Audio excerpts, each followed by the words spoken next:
My name's Clive Hornsby and I'm a business analyst who's worked with a lot of large corporations and small businesses, and one thing that I know they've all had difficulty with is managing difficult discussions.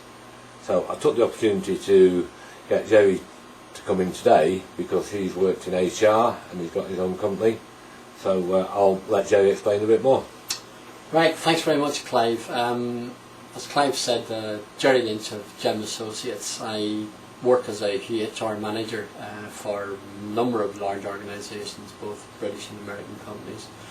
And managers, you're absolutely dead right, that seem to have a real problem with having what they call a difficult discussion or even a quiet word with their employees. So guess what? They used to delegate me to actually do these discussions for them.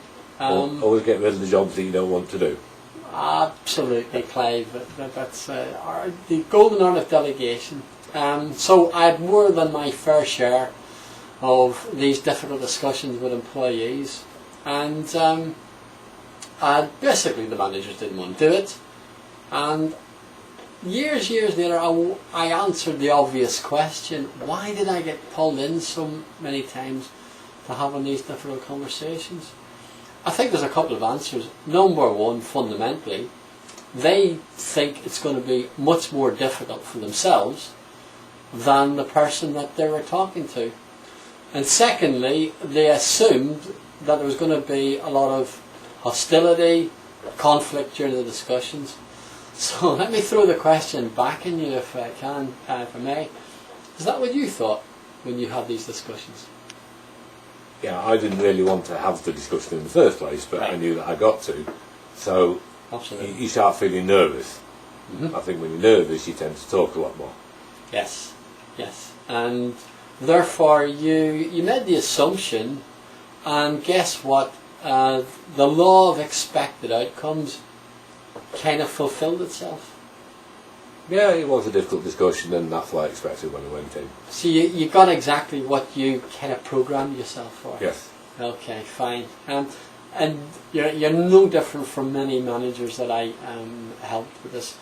I think a lot of managers make three fundamental errors during this, before they even go in. Number one, as I observed them, they end up doing most of the talking. So they actually put the pressure on themselves. Secondly, they respond to comments made by the other person far more than they really need to. And lastly, I noticed this with certainly many managers, they felt they needed to compete with the other person.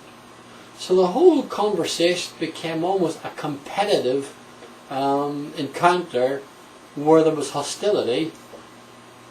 Guess what? Both people are feeling nervous, both people are talking too much, and neither's listening to the other. Absolutely.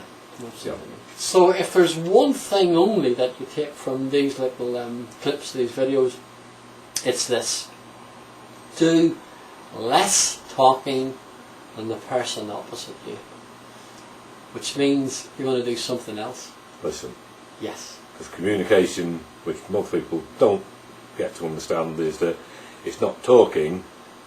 The art of communication is listening as well as talking. There's a lovely line which I learned in neuro-linguistic programming. There's a bit of a mouthful for you. We'll stick with the abbreviation, thanks. We'll stick with NLP. It's easier to remember. And NLP says, communication is the response you get back. Yes. So it's much more about, it's not just about transmitting, it's about what comes back. And in the next number of clips, we're going to use some techniques on how to improve your listening skills and also how you ask questions. Okay. So if you want to learn a bit more about this subject, then come back and look at one of the other videos. Okay, see you then. Bye for now. Bye.